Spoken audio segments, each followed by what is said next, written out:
Ok, agence 16, la vidéo, vas-y, notre animation. Les Congolais, voici votre agence. Avec ingénieur, tonton Winga 16 mm.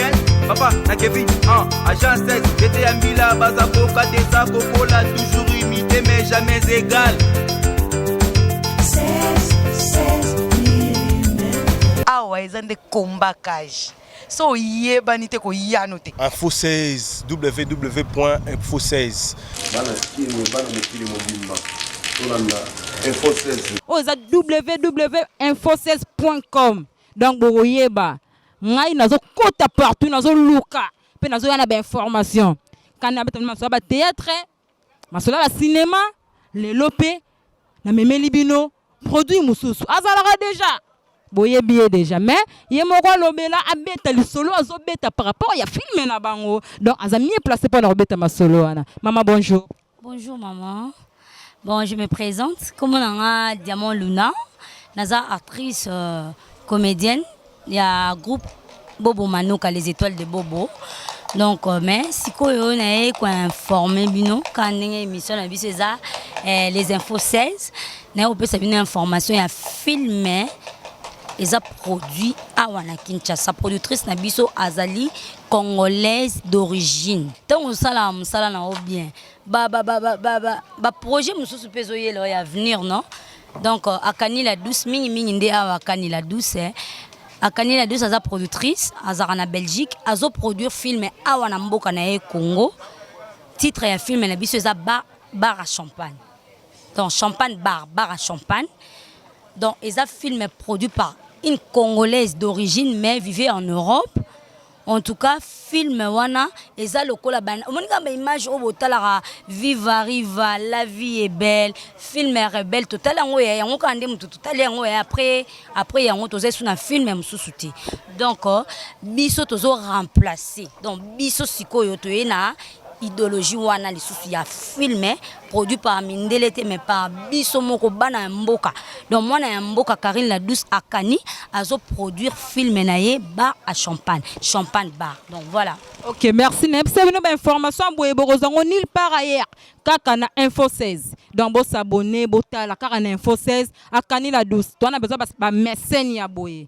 Mécène moro boye maman okenda teka pofanda parce que ba koli tozora déjà même mingi musalande vraiment la sélection ya bato bien wana sali zala sur que film na yo salama kitoko na elengi en tout cas nazo loba na ngai po musala na ngai fona loba alongwa na place azala raté mais azo sala musala mususu pas se pelesara bato vraiment maman Akani la 12 place ozali ba bisou belé pa na yo maman biso na été soki moi un mot les apps na ba fan no ba otalo partout et ça bango loko moko par rapport ke bazela nini.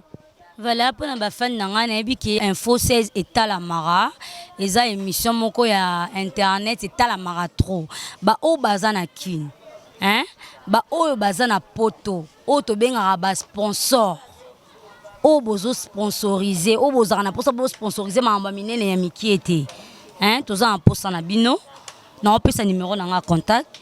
Toza pe na posa ya babel fina ba beau garçon o baza na posa ko intégrer na kati ya film o tozo sala o ba s'exprimera bien en français même en lingala parce que eza lingala français donc bilingue.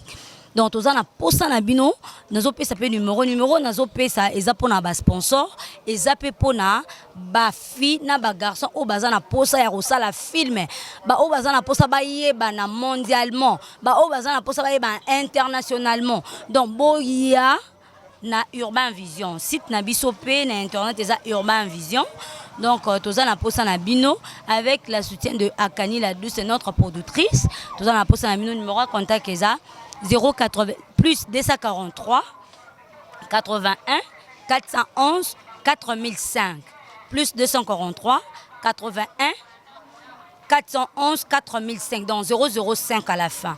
Sobo bengi borozwambala moko coordonnatrice qui est moi et tout ça pena coordonne à biso oya mobile azali ba o basimbi équipe technique nyo surtout bazali donc boko sepela bozala de suite na pesi mon boss ba bien la patronne Akani la douce ya productrice ya mwana mukie na bambongo na to sepelisa bato ba o sepelisa Congo ba o ka ndenge mama journaliste a utsolo bake avant na poto te ka poale hamburger avant na poto ka pas son maquillage à son les boutins mais à ça la marama minene je te remercie Akani la douce la patronne et puis na pesi mbote na mon président Bobo Manoka balobi famille et kala mobimba ba mbote avec ma copine dedans nonan fwangai nonan fois 1000 fwangai Edwardine Mbala et puis balobi les amis de Dividora je vous embrasse trop Dividi Mokonzi qui toro salon mamie et sans oublier babi maman Lopango maman bana bisous.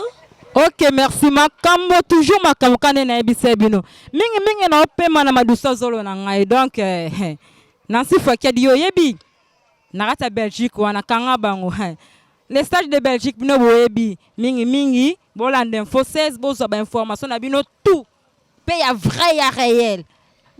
Nono Kidiaba, balobi Nono Kidiaba, balobi bouche autorisée à Kani la douce wana yaya na mwana mama na ye et puis Eric Louyeye, Eric Loutete mbote na yo donc na pesi bureau nyonso to ya Kani la douce bambote ebele bana nyonso to ya Belgique ya Londres ya Paris boza tellement ebele émission so na bina bana bino awa na pila caméra erokata awa ezande kombakage so yebanite ko yanote Info 16 www.info16 bana kini bana mokili mobimba tolanda Info 16. Ok, agence 16, la vidéo, vas-y, notre dimension. Les Congolais, voici votre agence. Avec ingénieur Tonton Mwinga 7 mm. Papa, na Kevin, agence 16, j'étais à Mila, Bazako, Kadesa, Coco, là, toujours imité, mais jamais égal.